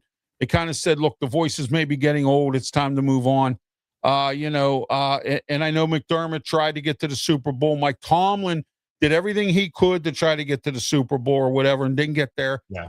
I was kind of right about that. I said the Steelers will never go to another Super Bowl with Mike Tomlin. I was right. And I did make a promise, and I'm going to say this. I did make a promise, Jerry, that if they did go to the Super Bowl with Mike Tomlin, whether they win or lose, if they did go to the Super Bowl, I would do all my shows naked. Wow. So, praise God, that didn't happen. No, it didn't happen. So, which is actually good because I didn't really want to do that. But but I was right about that, though. I think you're right. I think if you keep thinking, look, 9 years in Buffalo, right? If you keep doing the same things and thinking something different is going to happen, that's insanity, right? It's insanity. Yes, exactly. Correct. Yeah, I think it was just time. It was just time. McDermott and Tomlin being buddies, I think they had the same, what they call cancer. They had the same cancer. They couldn't get to the Super Bowl. And that's just, But both unbelievable coaches in their own right. And they left their teams and organizations better than when they found them. I think that's something that you got to give them credit, like them or dislike them. The cupboard wasn't bare, Jerry. That's exactly right. That's it. All right, Smokin' Jim, any questions for Jerry? Yeah, hey, thanks again for coming on, Jerry. I tell you what, man, I'm a lifelong Buffalo Bills fan, and it just seems like they're cursed. Do you think they'll continue to turn into the lovable losers and never win a Super Bowl? No, I think curses are for vampire movies. I think this is real life. I don't believe in it. I think they're well on their way. They've won more football games since 2020 than any other franchise in the National Football League. They got some great pieces. I don't think that, and I actually really like Brandon Beane. Most Buffalo Bill fans do not. I like what he does from a contract standpoint. He's able to work some deals and talk these guys into maybe it's a little used car salesman. He talks them into taking lower contracts to stay at home and play for Buffalo. I think this draft is going to tell the tale. I think he said on a show with Pat McAfee, he being Brandon Beane, that I like to try to draft based on what my coach wants. Right, I want to give you the players you want that fit your scheme. We're going to see that now with Jim Leonhard coming in. I'm very excited for Leonhard. He hasn't been a defensive coordinator, though. Everyone's like his defenses are amazing. I think they're going to be. I like his mindset, but he wasn't the defensive coordinator in Denver, right? He hasn't been the defensive coordinator since he was in Wisconsin. Right. But I'm still very excited that they got Babbage out and he's going to come in and switch into a 3-4. But there are going to be multiple, but this draft, I think, is the most important draft in recent memory for the Buffalo Bills. Correct me if I'm wrong. Joe Brady was offensive coordinator with the Carolina Panthers, was Correct. he not? Under Frank. That's exactly right. That's right. Yeah, it was. And it was just sad that didn't work out down there. I mean, you had two good coaches with an offensive mind. They still couldn't get it together. So, I mean, that was pretty bad. I never expected Frank Reich with that. You know what I mean? You got, you going back to Carolina, Ralph, and you got DJ Moore back. Yeah. Right? There's the connection there. And I love today during this is the NFL owners meetings going on currently. And, I was playing stuff from Mike McCarthy. He had a press conference today. I was playing some tidbits from what he had to say, so all through the show here today. And I love the fact that they said, I just watched the film, and Moore is the exact player that we drafted in Carolina.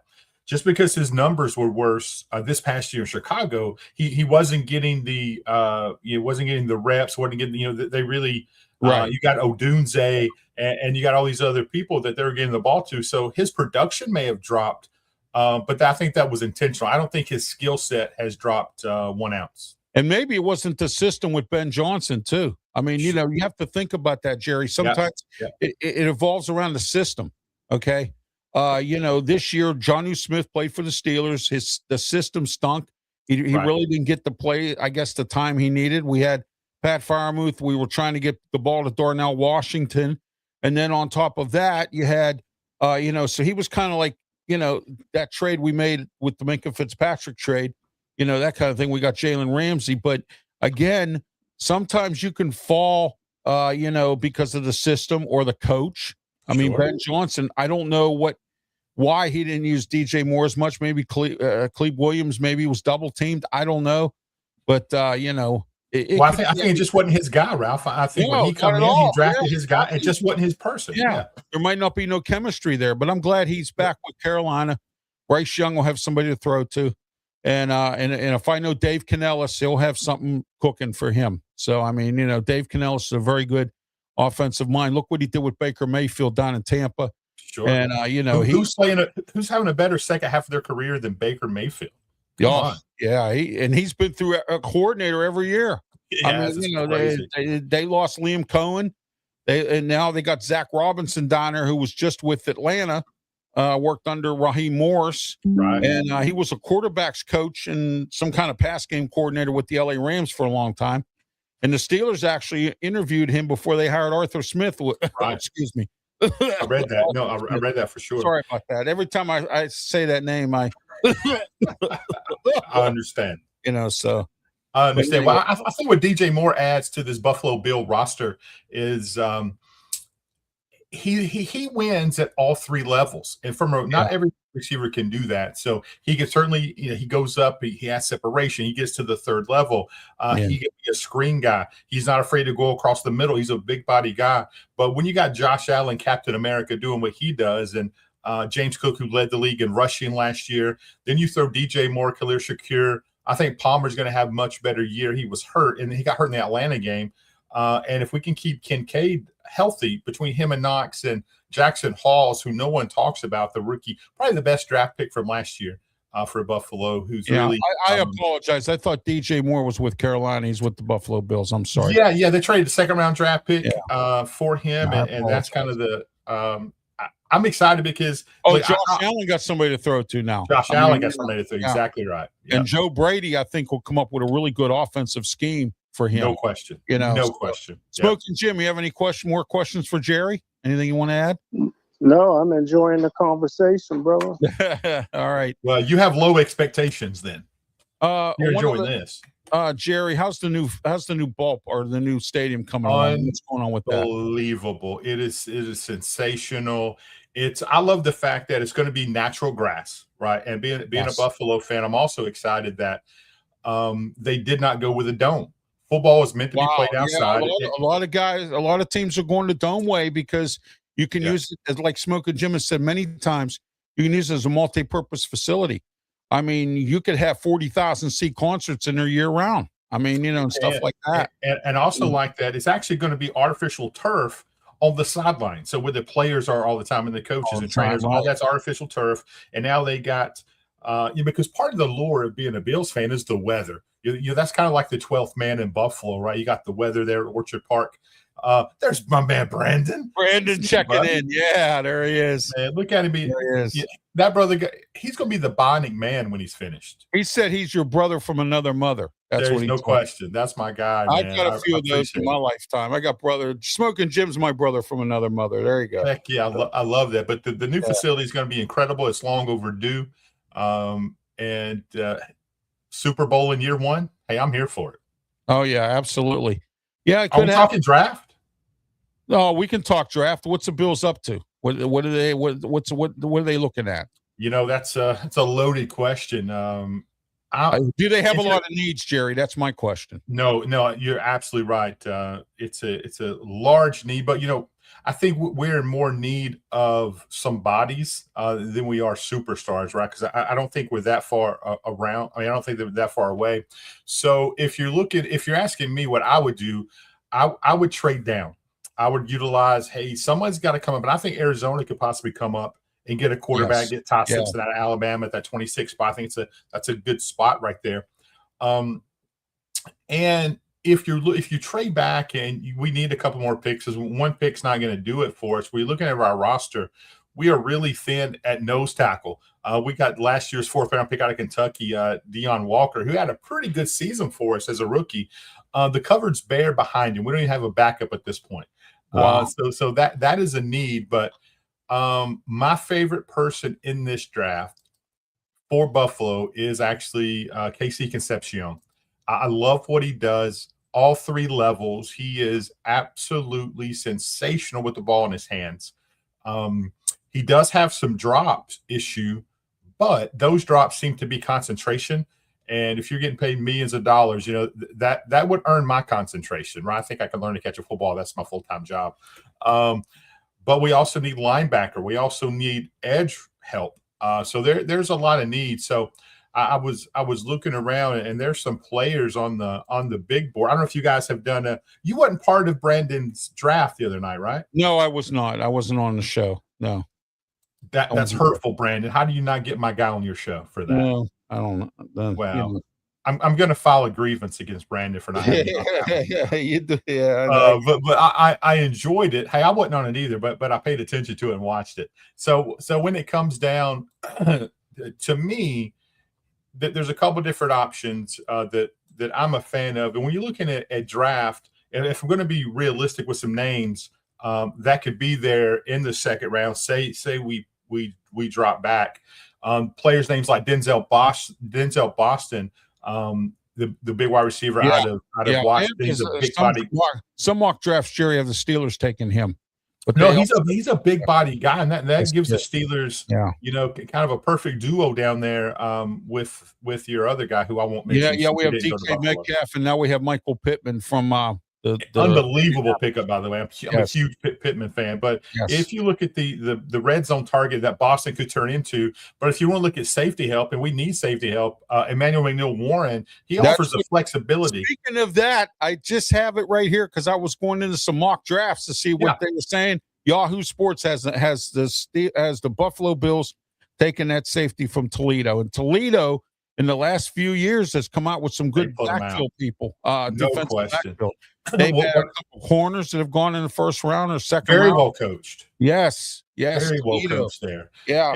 And what I think is what McNeil-Warren offers is flexibility in the secondary, because he can play that strong safety, but he can play that free safety as well, which I think is a big need in the secondary for Buffalo right now. Then my favorite player is Casey Concepcion. He brings dynamic speed. And I think anytime you can get somebody that you can't coach speed, right? You can't teach speed. You have it or you don't have it, really.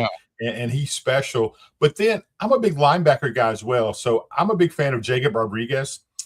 He's athletic. He could be a little bit of a project, but if you're looking at C.J. Allen from Georgia, everyone's talking about going to the Buffalo Bills, and I'm not against. He is a run-stopping.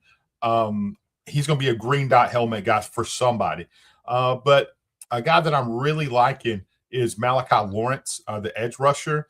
Yes, he is going to. My gut just says. Smokin Jim and I talked about him earlier. Sorry, I missed that one. Yeah. And I think he's going to be – he's very athletic, and I think he's being overlooked somewhat.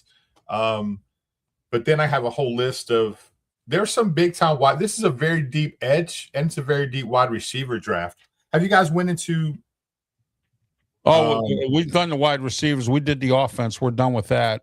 Let me throw some names at you to get your opinions. Well, here, Buffalo Bills. Here, ESPN has Buffalo Bills taken – Omar Cooper Jr. from Indiana. Steelers are also I saw a mock draft. Steelers were to take him too. So I think ESPN has Cooper Jr. is definitely dynamic in many ways. He had the catch of the year in high school football. I mean, in college football this past year with Penn State. What a great game and a great catcher. One of the best catches I've ever seen. Very dynamic.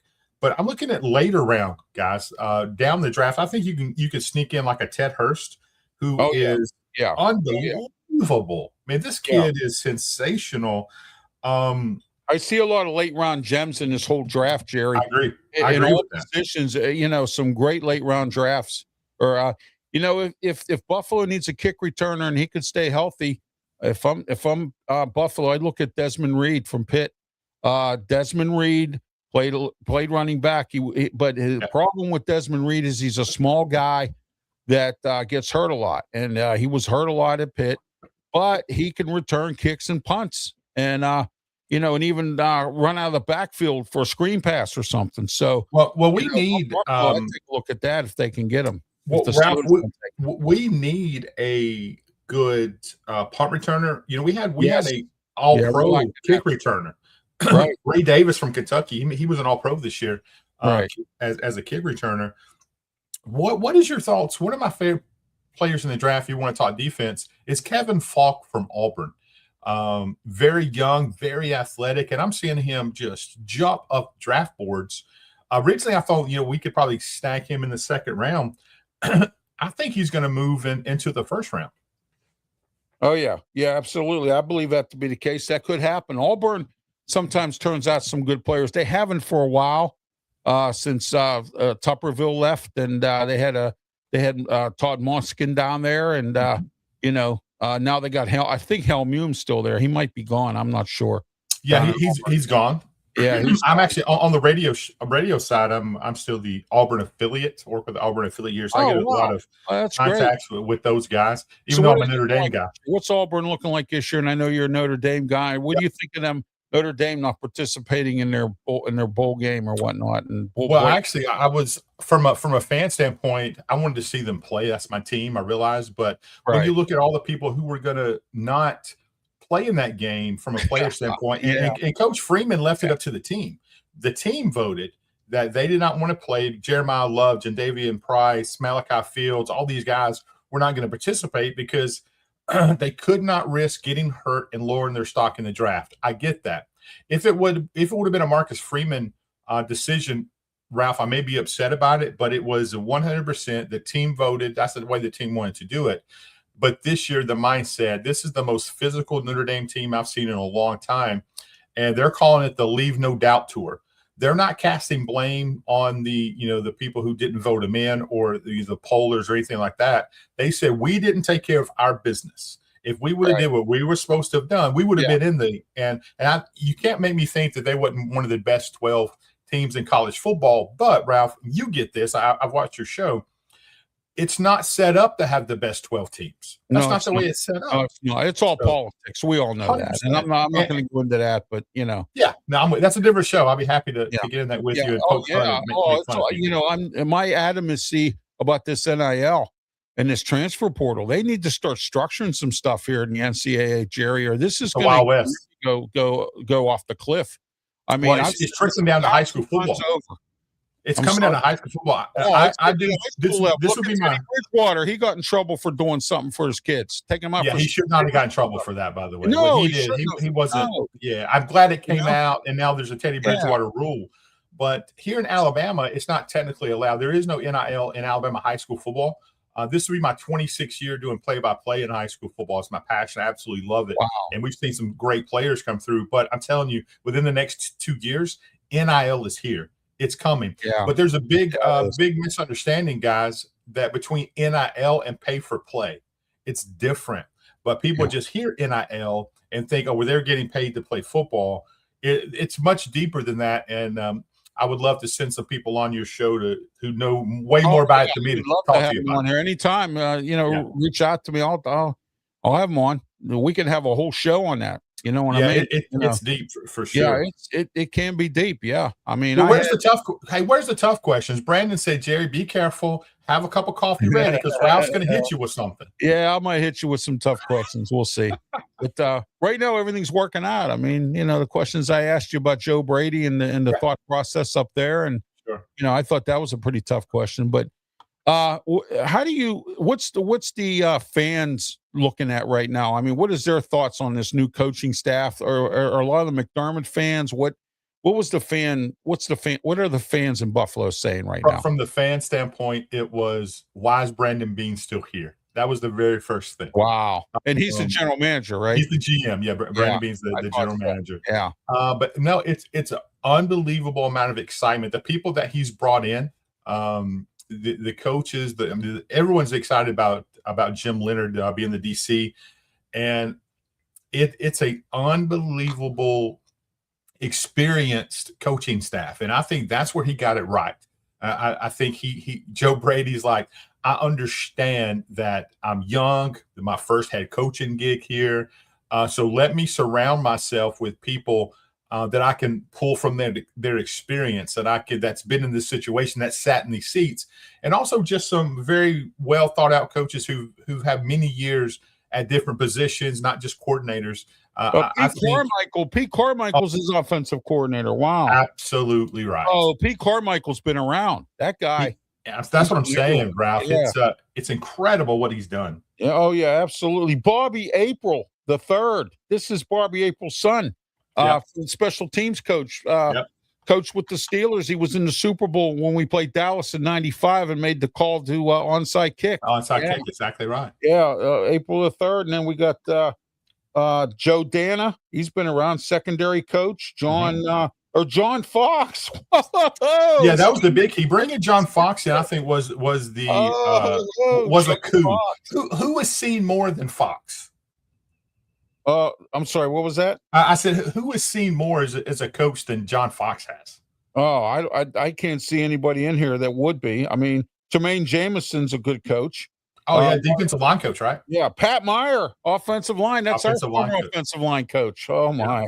Yeah, so he's building something special with this coaching staff. Oh, my gosh. But you know what, though? That's a smart way of doing it. And I've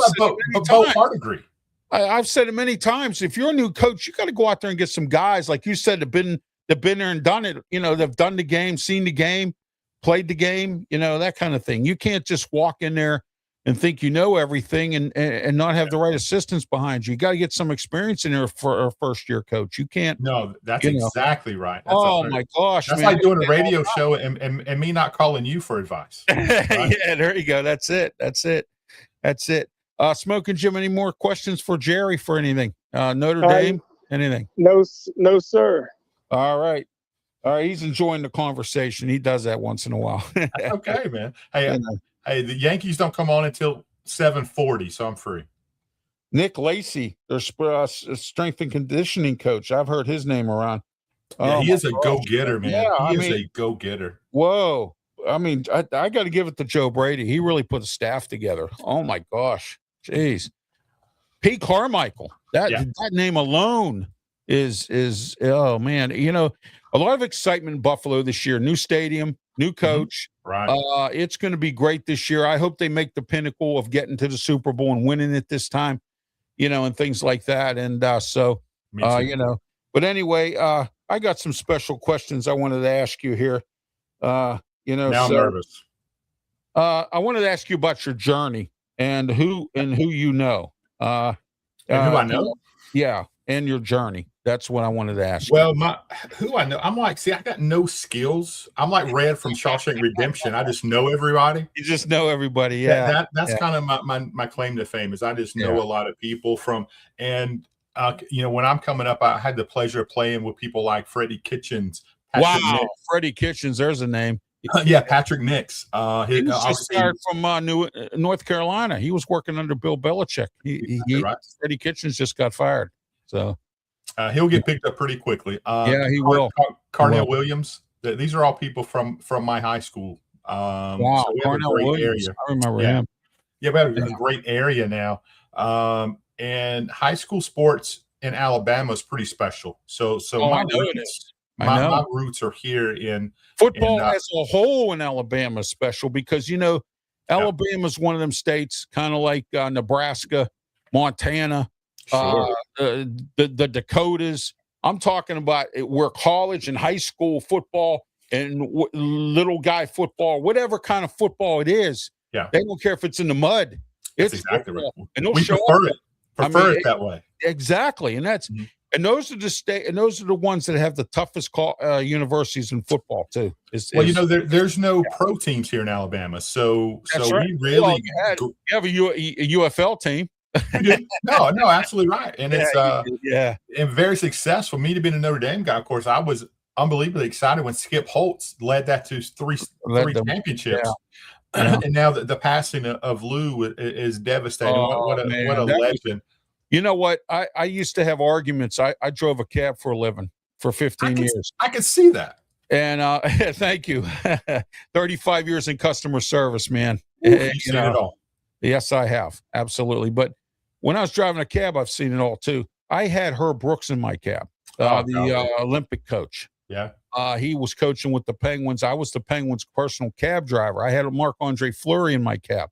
Wow. I had Steelers in my cab. I was Mike Webster's personal cab driver.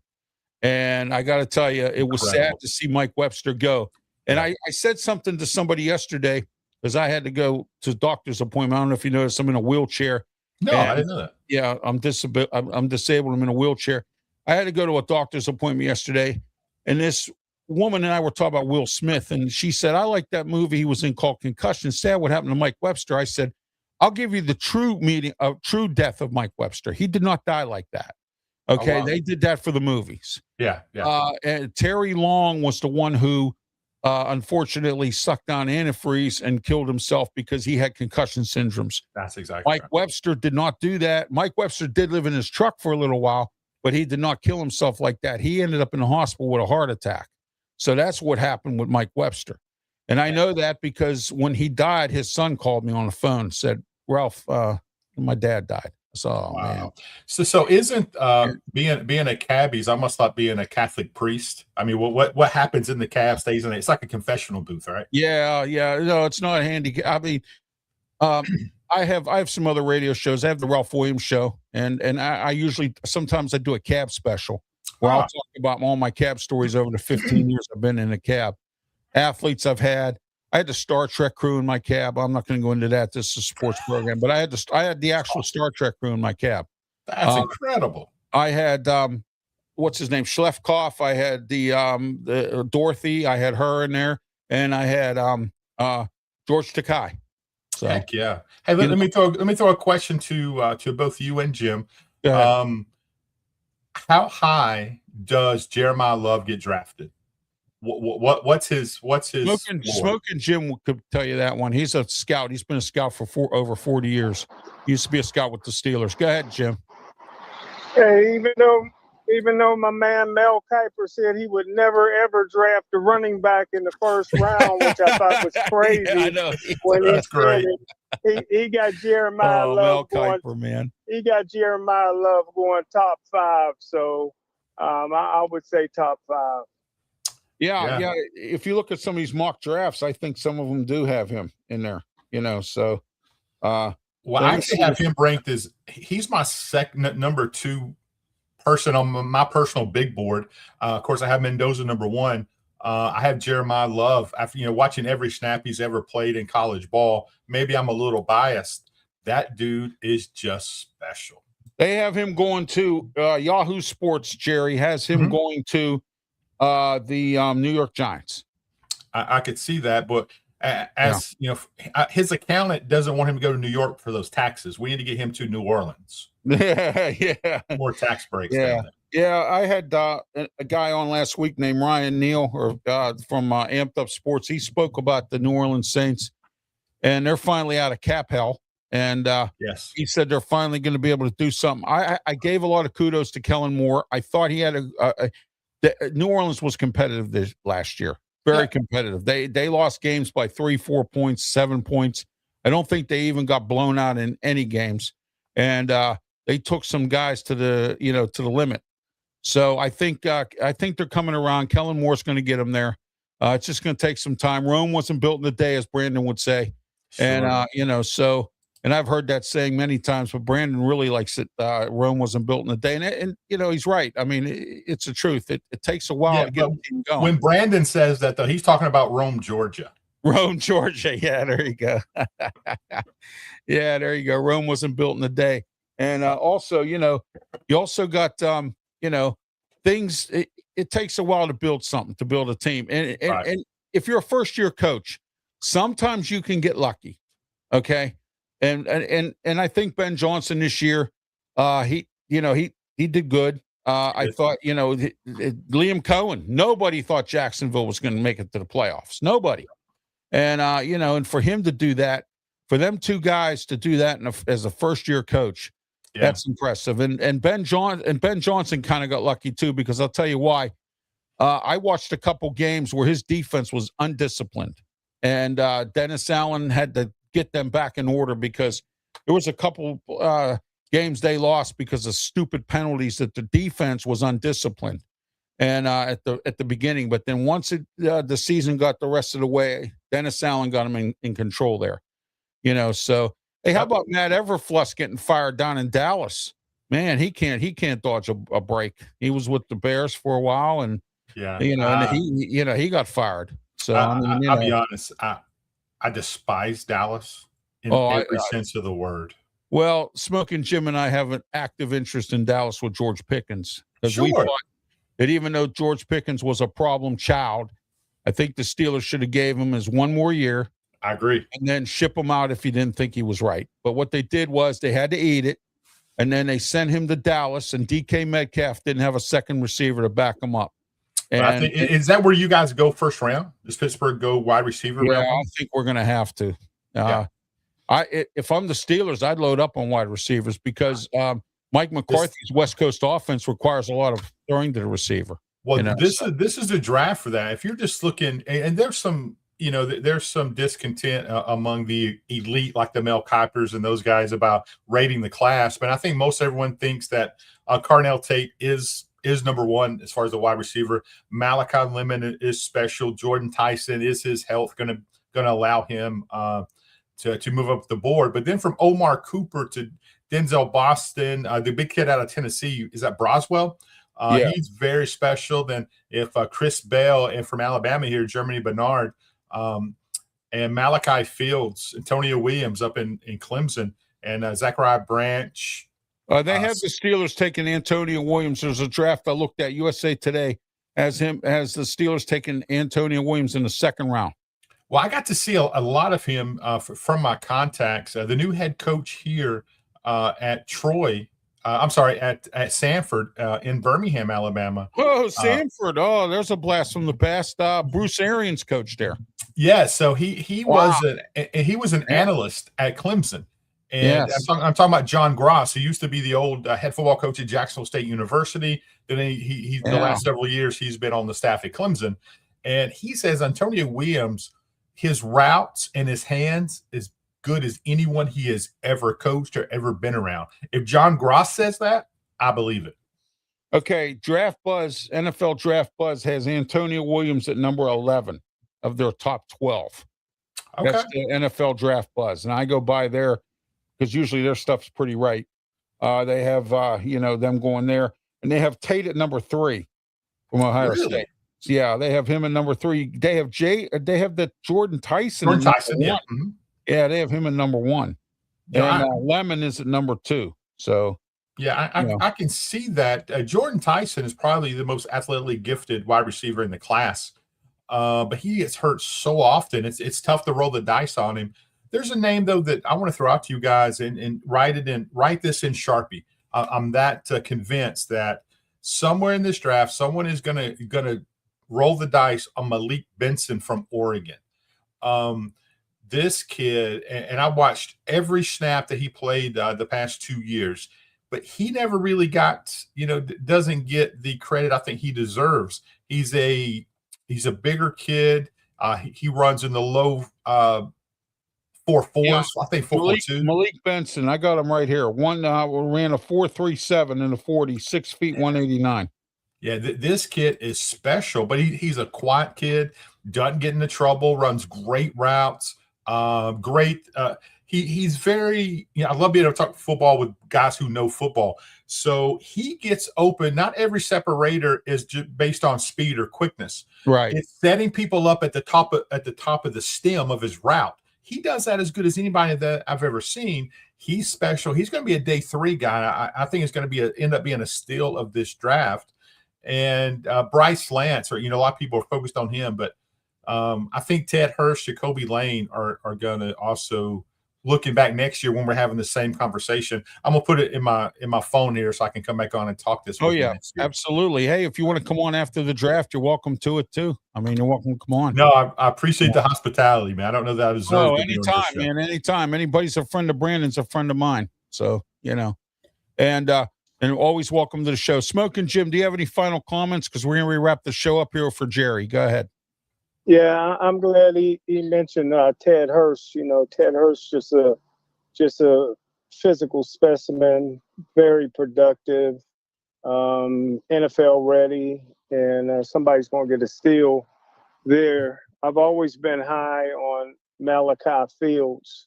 Absolutely. I wasn't surprised when he ran in the 40, but you know, I just hate that the NFL, Jerry, they say you go to the combines, it can't hurt you, but it can only help you, but it hurts a lot of people. And I think it hurt Malachi, but somebody's going to get a steal maybe in the third round with that kid. Look at the catch he made against Pittsburgh. I don't mean to throw salt in the wound there with you guys, but what an unbelievable catch. That was incredible. And he's one of those guys that just makes plays. And he did it at Virginia before he transferred to this 1 year at Notre Dame. And I think he is incredible. He's a leader, big hands, goes and gets the ball, high points it. I'm with you. But Ted Hurst, I just watched at lunch. He had some good games against Pitt when he was with Virginia. He did. He loved playing. He loved playing against Pitt. Oh, absolutely. Anytime. I like that linebacker for Pitt. I wouldn't mind that kid going to Buffalo. Yeah, he's rated number 11 by the NFL Draft Buzz. I like him, but I watched Ted Hurst today during lunch with my wife. We went and it's beautiful here in Alabama today. We sat outside on the river, had a pizza, and during that, I was just watching Ted Hurst, and he is just raw, Jim. And I know you being a scout, but you talk about getting to a team who has a wide receiver coach that can mold him. He has all the tools. He has more physical tools than maybe anybody in the draft. He's just very, very raw. Didn't get the coaching at Georgia State that he may have got at a USC or a Pitt or Notre Dame or wherever. I think in the right system and the right coach to mold him, man, he's special. Yes, he is. Okay, Jerry, thank you for being part of the program. We're going to wrap things up here.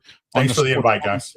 Anytime, Jerry. And you have any last minute, anything you want to ask Jerry, Smokin' Jim, before he goes? I tell you what, it's baseball season, and Jerry just hit a grand slam. That's right. Yes, he did. Yes, he did. I appreciate you, fellas, and I would be remiss. Have you on the show. Thank you. I'd be remiss if I didn't say. I hope I don't hurt anybody's feelings here, but hey, if your mother is still around, your father's still around, go see him for Easter service. Right? Get to church with your family. Love you guys. Thank you. We're my mom lives with me and my wife here, and so we'll be doing that, and we're gonna hit a buffet here. Praise the Lord. Easter buffet, yes, and praise the Lord. Thank you, guys. For Easter. Yes, thank you. Amen. All right, that was Jerry White, and I got to tell you, Smokin' Jim, what a guest we had on today, Jerry White. Well, you are the booking machine. You book the best, man, each and every week, man. There's nobody even close to you, brother. I appreciate that. Thank you, and a great show from Outlaw Sports Network says we did a great show. Thank you for that, and I want to invite you to come back on or tune in next week. We have Marcus McCullum coming on talking about the Chicago Bears and working on some other guests as well.